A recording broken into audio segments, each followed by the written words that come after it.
to Ongar, which was opened in 1865.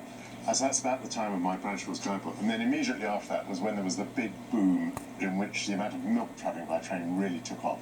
Well, yes, the milk traffic doubled between 1894 and 1899, and that led to the Great Eastern Railway Company building a special milk dock at Ongar to handle the trains. But how far are we from London, actually?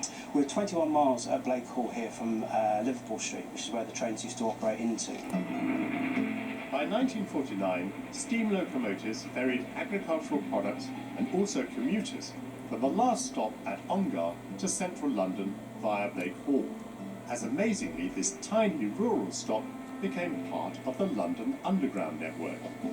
With electrification in 1957, the Central Line's tube trains ran between hedges and fields, direct to the capital's Liverpool Street station and the West End beyond. It can't have been a very busy London Underground station. No, it's famed to be the least used underground station on the whole network, which led to its closure in 1981, with apparently only 6 passengers using it a day. And it had a station master. Indeed, I assume he lived in that part of the station. Yes, he would have done, and he would have been on the same paying conditions as station masters down through the rest of the London Underground network, which is quite amazing when you look at the station here. Poet laureate John Betjeman, an avid railway enthusiast, is quoted as saying that the station master's job at Blake Hall was the ideal job. Sadly, the tube doesn't come to Blake Hall anymore, but the railway is now operating as a heritage line. So to continue my journey to Epping, Simon's offered to let me ride up front.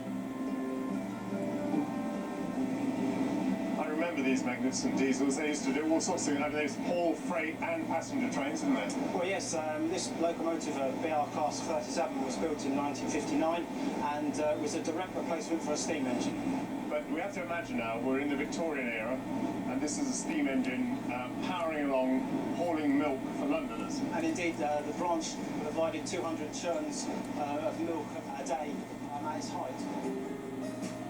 This journey has given me a strong historical sense of the lifeline that the railways provided, bringing much better health and nourishment to Victorian Londoners. Thank you. Bye-bye. The Heritage Line has brought me to Epping, where I'm catching the Central Line tube to London.